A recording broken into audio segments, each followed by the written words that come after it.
कहानी स्टार्ट होती है एक आदमी से जो मेट्रो में बैठा होता है मगर बहुत डरा सहमा। उसको हर वक्त ऐसा फील हो रहा है जैसे उसका कोई पीछा कर रहा है। मेट्रो स्टेशन पर, सबवे पर, यहाँ तक कि उसके घर के पास वाली सड़क पर भी। फिर अचानक पीछे से कोई उसके कंधे पर हाथ रखता है जिससे वो डर जाता है, मगर वो उसका दोस्त निकलता है। फिर वो उसके साथ जाने लगता है, लेकिन उसके दोस्त का घर पहले आ जाता है। फिर उसे अकेले जाना पड़ता है। वो डरते हुए अपने घर पहुंच जाता है। फिर अंदर उसकी बेटी दिखती है, जिसे देखते ही उसका सारा डर निकल जाता है और अपनी बेटी को गोद में उठा लेता है। फिर अंदर जाता है, मगर उसकी बेटी को कुछ महसूस होता है। फिर सीन शिफ्ट होता है जय की तरफ, जिसका काम अपनी न्यूज़ एजेंसी के लिए ऐड लाना होता है। मगर उसका तरीका बहुत अतरंगी है।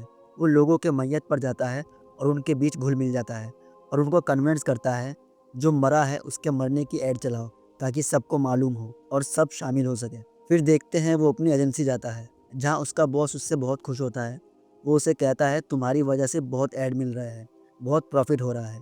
मगर जय उससे कहता है मुझे अब ये नहीं करना, मुझे क्राइम ब्यूरो में नौकरी दिलवाओ। मगर वो मना कर देता है ये बोलकर तुम्हें कोई एक्सपीरियंस नहीं है। वहाँ हमें एक बात और पता चलती है, बीबीए बैंक जिसने कोई घोटाला किया है। फिर वो अपने काम में दोबारा लग जाता है। लोगों की मैयत में जाके उन्हें बेवकूफ़ बनाकर ऐड करवाता है। लेकिन उसके पास फिर मैयत की एक खबर आती है। जब वो वहाँ जाता है, हम देखते हैं वही आदमी की बॉडी है जिसे हमने स्टार्टिंग में देखा था। लोगों को बेवकूफ़ बनाने से पहले वो घर में जाके चीज़ें देखकर ऑब्जर्व करता है कि क्या बोलने से मैं इनको अपना फील करा सकूं। लेकिन इस बार कुछ अलग होता है। वो अंदर जाके देखता है कि उसकी एक छोटी बेटी भी है, जिससे उसका मन परेशान हो जाता है।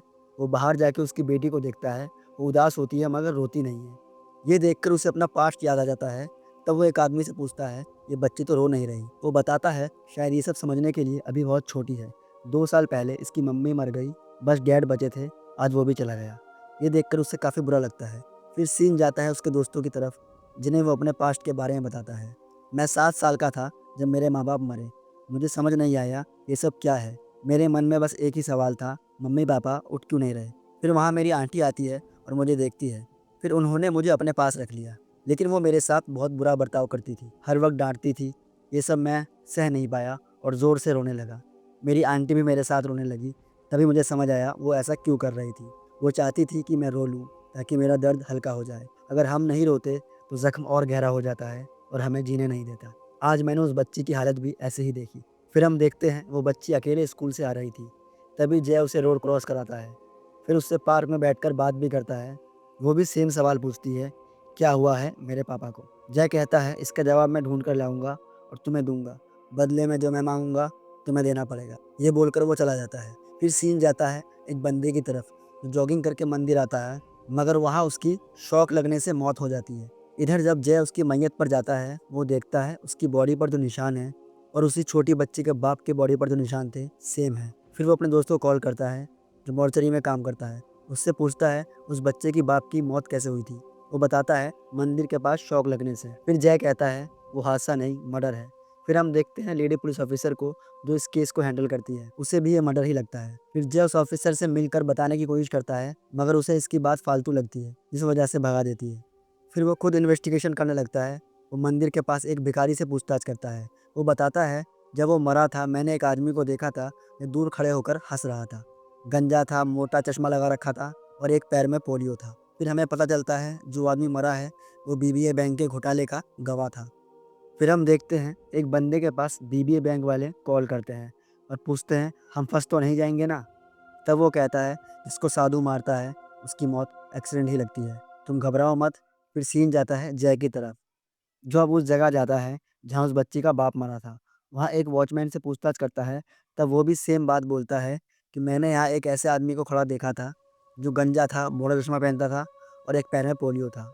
फिर वो अगले दिन लेडी पुलिस के पास जाता है और उसकी गाड़ी में बैठकर उससे बात करने लगता है और बातों बातों में उन्हें छोटी बच्ची के घर ले जाता है। उसका मेन मोटिव होता है उसके घर वालों को लगे कि वो पुलिस में है। वो फिर उनसे पूछताछ करता है, वो सब बताने लगते हैं। वहाँ उसे एक इम्पॉर्टेंट बात पता चलती है कि वो एक दिन गटर में गिर गया था मगर बच गया। उसे ऐसा फील होता था जैसे उसका कोई पीछा कर रहा है। फिर हम देखते हैं जय और उसके दोस्त को। वो सोचते हैं उसने बच्ची के डैड को मारने में 1 महीना लगा दिया, मगर बीबीए बैंक के गवाह को मारने के लिए बस 4 दिन लिए। गवाह को मारा समझ आता है, बच्ची के डैड को क्यों मारा। फिर उसे समझ आता है उस बच्ची का बाप उसका टारगेट था ही नहीं, वो तो बस उससे प्रैक्टिस कर रहा था। वो उसे 2 बार मारने में फेल रहा, तीसरी बार में मार पाया। जो तरीका काम आया उसने वो तरीका गवाह पर यूज़ किया। जैसे हम किसी दवाई को पहले चूहों पर इस्तेमाल करते हैं, उसके बाद इंसानों को देते हैं, सेम तरीका उसने भी यूज़ किया। उस बच्ची का डैड उसका टेस्ट सब्जेक्ट था। फिर जय को एक चीज़ समझ आती है, अगर वो उसे ऑब्जर्व कर रहा था तो उसे आसपास ही कहीं रहना पड़ता होगा। फिर उसे घर के पास एक बिल्डिंग मिलती है, जहाँ वो सबसे पूछताछ करता है, किसी गंजे आदमी को देखा, पैर लंगड़ा, मोटा चश्मा लगा रखा था, मगर सब मना कर देते हैं। फिर एक यंग बंदा निकलता है, वो उससे भी पूछता है। तब हमें पता चलता है ये यंग बंदा ही साधु है। फिर वो उसे मारने का ट्राई करता है, मगर वो किस्मत से बचकर निकल जाता है। लेकिन साधु उसका पीछा नहीं छोड़ता, वो उसकी जांच पड़ताल में लग जाता है। फिर वो अपने दोस्त से कहता है, मुझे सारे मर्डर की इन्फॉर्मेशन चाहिए, और उससे कहता है, मुझे तेरे ऑफिस में घुसा दे बस किसी तरह। और वो वहाँ फाइल चुराने पहुँच जाता है, मगर उसके पीछे वहाँ साधु भी आता है, पर इस बार भी वो बच जाता है। फिर हम देखते हैं वो उस लेडी पुलिस के पास जाता है, उसे सब बताता है कि ऐसे मर्डर और भी हुए हैं। वो सुनती है, मगर इरिटेट भी होती है और उसे वहाँ से जाने बोल देती है। फिर कांस्टेबल बोलता है, अगर वो इतना ही शातिर है तो उसने अभी तक तुम्हें क्यों नहीं मारा? सबसे पहले तो उसे तुम्हें मारना चाहिए था। तब वो कहता है, मारेगा तब ना जब उसे मेरे बारे में पता होगा। फिर हम देखते हैं जय अपने घर जाता है। जैसे ही वो चाबी लेता है, वो देखता है चाबी की जगह बदल दी है किसी ने। तब उसे शक हो जाता है और वो चाबी नीचे गिरा देता है। फिर विंडो पर चाबी मारता है और देखता है कि अंदर खुला सिलेंडर रखा है, जिससे वो काफ़ी डर जाता है और वहाँ से भागने लगता है।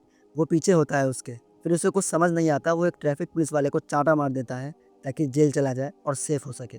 यहाँ तक आ गए हो तो मतलब वीडियो पसंद आ रही है। अगर अब तक की स्टोरी इंटरेस्टिंग लग रही है तो चैनल को सब्सक्राइब कर लो, क्योंकि यहाँ ऐसी सस्पेंस थ्रिलर सीरीज और मूवीज़ की एक्सप्लेनेशन मिलती रहेगी। अब स्टोरी पर आते हैं। फिर पुलिस उसे जेल ले जाती है और जेल में उसे कॉन्ट्रैक्ट किलर मिलता है, जो उसे कॉन्ट्रैक्ट किलिंग के सारे तरीके बताता है, जिससे उसे ये पता चलता है कि किलर और बॉस के बीच हैंडलर होता है, जिस वजह से किलर को कोई नहीं जानता। फिर वो लेडी पुलिस को कॉल करता है और उसे पूरी बात बताता है, और इधर साधु हैंडलर को मार देता है। फिर वो दोनों क्राइम सीन पर जाते हैं, जहाँ उन्हें एक एड्रेस मिलता है, मंडे मार्केट 6 PM। वो लोग वहाँ घात लगाते हैं, मगर उसे पकड़ नहीं पाते। वो आता भी है और जय को लाइटर देके चला जाता है, और लाइटर में वो जय को मारने की डेट लिखता है। ये बात वो पुलिस को बताता है, और फिर वो लोग उसे कैमरे में ढूंढने की कोशिश करते हैं, पर वो नहीं मिलता, जिससे पुलिस और इरिटेट हो जाती है और उसे जाने भेज देती है।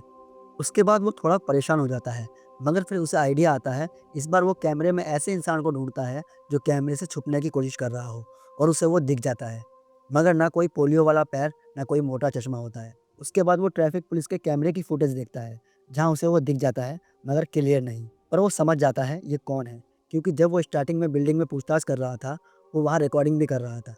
अब उसको पता चल चुका है कि किलर कौन है। फिर वो पुलिस को सब बताता है, मगर इस बार वो बिल्कुल भी नहीं सुनती उसकी। फिर वो खुद ही दिमाग लगाता है और साधु मर चुका है ऐसा ऐड चलवाता है। फिर एक आदमी न्यूज़पेपर पढ़ता है और उसे वो ऐड दिखता है, और सामने वो साधु को भी देख लेता है। फिर वो जय को कॉल करके पूछता है, जिसकी मौत की खबर छपवाई है, क्या वो सच में मर गया है? जय पूछता है, ऐसा क्यों बोल रहे हो? वो कहता है, मैंने अभी उसे देखा। जय उससे एड्रेस पूछता है और पुलिस से भी रिक्वेस्ट करता है कि मुझे वो मिल गया है। पुलिस भी उस पर रेड करती है और वहाँ गोलीबारी होती है और घर में आग लग जाती है। घर के अंदर उन्हें एक बॉडी मिलती है, जिस वजह से उन्हें लगता है कि किलर मर गया, मगर जय को यकीन होता है कि वो जिंदा है। फिर हम देखते हैं जय एक ग्रेवयार्ड में बैठा है, जहाँ वो किलर आता है। इन दोनों के बीच हाथापाई होती है। फिर वो पानी में गिरने ही वाला होता है, मगर खुद को बचा लेता है। फिर जय को गोली मार देता है और जय से बोलता है, तुम मुझे मेरे ही खेल में हराओगे? तब वहाँ पानी की बोतल रखी होती है, जिसे वो किलर पी लेता है। तब जय बोलता है, मैं तुम्हें तुम्हारे खेल में नहीं हरा सकता, इसलिए मैंने अपना खेल बनाया। इंसान अपनी आदत कभी नहीं बदल सकता। मुझे पता था तुम ये पानी ज़रूर पियोगे, मगर जुआ ये था कि मुझे मारने के बाद पियोगे या उससे पहले।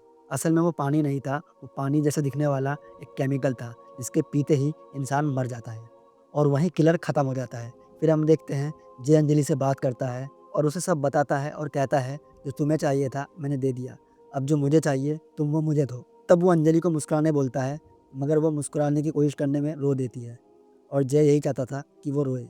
वीडियो अच्छी लगी तो लाइक कर देना, चैनल को सब्सक्राइब कर लेना।